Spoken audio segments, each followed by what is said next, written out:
조선시대 가장 화려한 궁궐 안에 살았지만 동시에 가장 투명한 감옥에 갇혀있던 여인들이 있었습니다. 바로 왕비와 궁녀입니다. 겉으로 보기에는 누가 봐도 왕비가 더 높고 궁녀가 더 낮아 보이죠. 그런데 과연 누가 더 자유롭고 누가 더 강력했을까요? 이 단순해 보이는 질문 속에는 우리가 전혀 몰랐던 조선 궁궐의 진짜 비밀이 숨어 있습니다. 오늘 우리는 역사책에 기록되지 않은 그들의 진짜 이야기를 들여다보려 합니다. 겉으로 보이는 신분과 역할 뒤에 숨겨진 그들의 진짜 권력과 삶의 아이러니를 함께 파헤쳐 보겠습니다. 단순히 아름답거나 불쌍한 존재가 아닌 치열하게 생존하고 때로는 왕조의 운명을 좌우했던 주체들의 복잡하고도 매혹적인 세계로 여러분을 초대합니다. 먼저 조선에서 왕비가 된다는 것이 어떤 의미였는지 살펴보겠습니다. 왕비는 간택이라는 과정을 통해 선발되었는데 이것은 단순히 예쁜 여인을 뽑는 자리가 아니었습니다. 전국의 양반과 처녀들 중에서 3차례에 걸친 엄격한 심사를 거쳐 단 한 명만이 선택되는 철저한 정치적 결과물이었죠. 어느 집안과 손을 잡을 것인지, 어떤 가문을 왕실의 편으로 끌어들일 것인지가 결정되는 순간이었습니다. 간택에서 고려된 건 외모만이 아니라 집안의 세력, 성품, 교육 수준, 심지어 가문의 과거 행적까지였습니다. 왕비가 되는 순간 그 집안은 왕실에 가장 가까운 인척 세력이 되니까요. 왕비의 공식적인 역할은 내명부의 수장이자 종묘사직을 지키는 나라의 어머니였습니다. 하지만 왕비의 진짜 힘은 공식 직책보다 관계에서 나왔습니다. 왕과의 관계, 세자와의 관계, 그리고 무엇보다 친정과의 관계. 이 세 갈래의 축이 맞물리면서 왕비는 눈에 보이지 않는 엄청난 영향력을 가질 수 있었죠. 세종의 비소원왕후는 직접 정사를 다루지는 않았지만 세종이 지식인 군주로 성장하는 과정에 안정감을 주고 자녀들에게 학문과 예법을 강조하며 조선 초기 분위기를 만드는 데 큰 역할을 했습니다. 왕비의 권력이 정점에 달하는 순간은 아이러니컬하게도 왕이 세상을 떠난 후였습니다. 어린 왕이 즉위하면 대비가 되어 수렴청정을 통해 실질적인 정치 권력을 행사했죠. 인수대비처럼 대비전에서 바라는 한마디, 한숨, 때로는 침묵까지가 모두 정치 신호가 되었습니다. 그녀는 왕 뒤의 숨은 그림자가 아니라 왕을 만들고 나라를 이끄는 실질적인 통치자였던 거예요. 하지만 왕비의 삶이 마냥 권력감에 도취된 시간들만은 아니었습니다. 왕비에게 가장 큰 압박은 세자 생산이었습니다.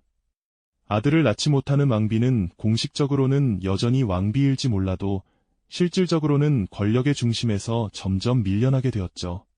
반대로 후궁이 낳은 아들이 세자로 책봉되면 왕비는 그 아이를 공식적으로 키워야 하는 위치에 놓였습니다.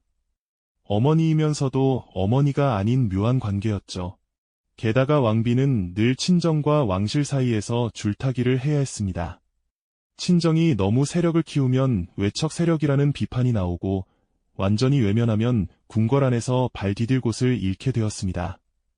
이제 시선을 돌려 궁녀들의 세계로 들어가 보겠습니다.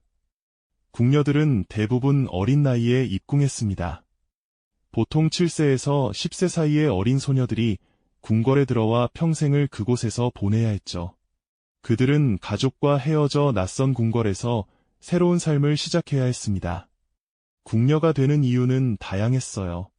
어떤 집안은 궁녀를 배출하는 것을 영광으로 여겼고 어떤 집안은 경제적 어려움 때문에 딸을 궁궐에 보냈습니다. 또 범죄를 저지른 집안의 딸들이 관비로 들어오기도 했죠. 궁녀의 세계는 엄격한 계급 사회였습니다. 가장 아래는 어린 나인들이었고 그 위에 각 처소를 담당하는 궁녀들이 있었으며 최고 위치에는 상궁들이 있었습니다. 상궁은 궁녀들의 정점으로 왕실의 중요한 업무를 담당했고 때로는 왕이나 왕비와 직접 대화하며 의견을 제시하기도 했어요. 지밀나이는 왕의 침전을 담당했고 친박나이는 왕실의 의복을 관리했으며 수박나이는 바느질과 자수를 담당했습니다. 소주박나이는 왕실의 음식을 준비했고 세답박나이는 왕실의 빨래를 담당했죠. 궁녀들의 하루는 새벽부터 시작되었습니다. 왕이 기상하기 전에 모든 준비를 마쳐야 했고 왕의 일상을 시중들며 하루를 보냈어요. 그들은 자신의 감정을 드러낼 수 없었고 실수는 용납되지 않았습니다. 작은 실수 하나가 큰 벌로 이어질 수 있었으니까요.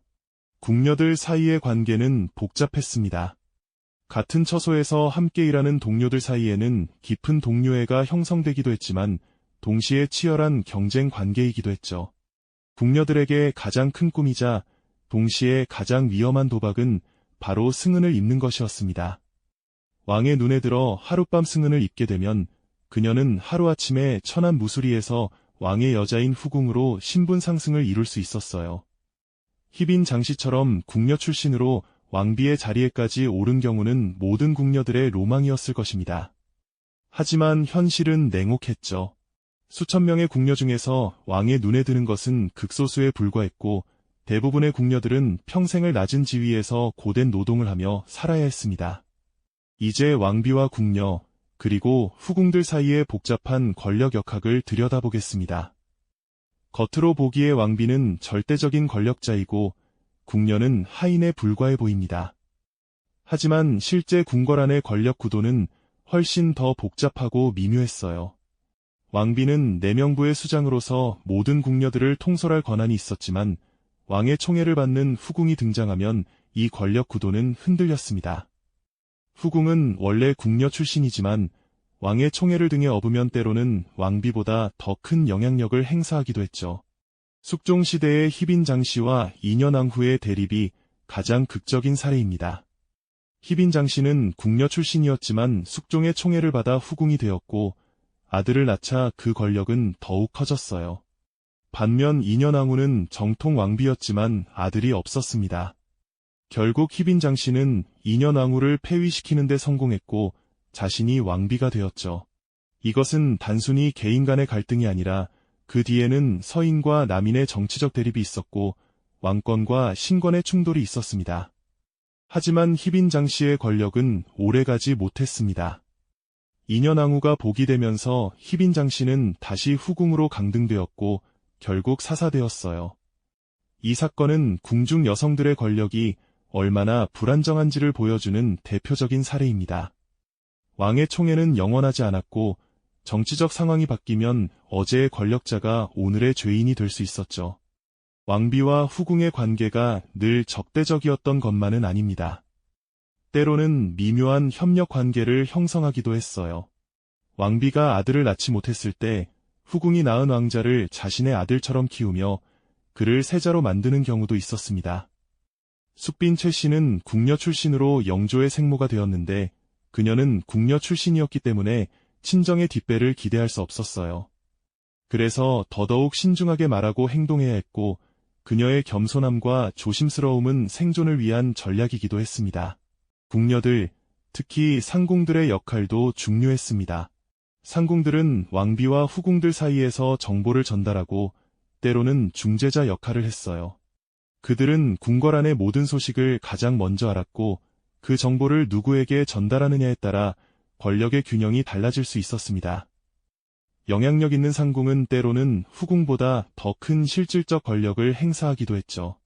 내명부라는 공간은 남성들이 접근할 수 없는 여성들만의 세계였습니다. 이곳에서 여성들은 자신들만의 규칙을 만들고 자신들만의 방식으로 권력을 행사했어요.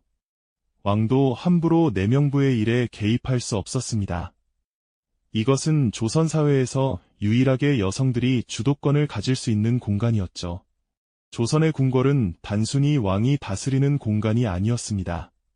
그곳은 왕비와 수많은 궁녀들이 각자의 방식으로 권력의 균형을 이루고 때로는 뒤흔들었던 복잡한 인간 드라마의 무대였어요. 겉으로 드러나지 않는 그들의 삶과 선택이 역사의 흐름에 미친 영향은 우리가 생각하는 것보다 훨씬 컸습니다. 조선의 여인들은 수동적인 존재가 아니었습니다. 그들은 주어진 환경 속에서 자신만의 권력을 탐색하고 행사하며 조선이라는 거대한 시스템을 지탱하거나 변화시켰던 능동적인 주체들이었어요. 오늘날 우리가 여성 리더십이나 보이지 않는 권력을 이야기할 때 조선 시대 궁중 여인들의 이야기는 시대를 초월하는 깊은 통찰과 질문을 던져줍니다. 그들의 삶과 권력 역학은 우리 사회의 다양한 관계 속 숨겨진 힘을 이해하는데 중요한 시사점을 제공해요. 권력은 늘 눈에 보이는 것만이 전부가 아닙니다. 때로는 가장 조용한 목소리가 가장 큰 영향을 미치기도 하고, 가장 낮은 자리에 있는 사람이 가장 중요한 정보를 가지고 있기도 하죠. 화려함 뒤에 가려진 고뇌, 침묵 속에 숨겨진 영향력. 조선 궁궐의 여인들은 과연 무엇을 얻고 무엇을 잃었을까요? 그들의 선택은 옳았을까요? 아니면 그들에게는 선택의 여지조차 없었을까요? 이 질문들은 여전히 우리에게 남아 있습니다. 다음에는 이 여인들 중 한 명의 특별한 삶을 더 깊이 들여다보며 그녀의 선택이 역사를 어떻게 바꿨는지 함께 탐구해 보겠습니다.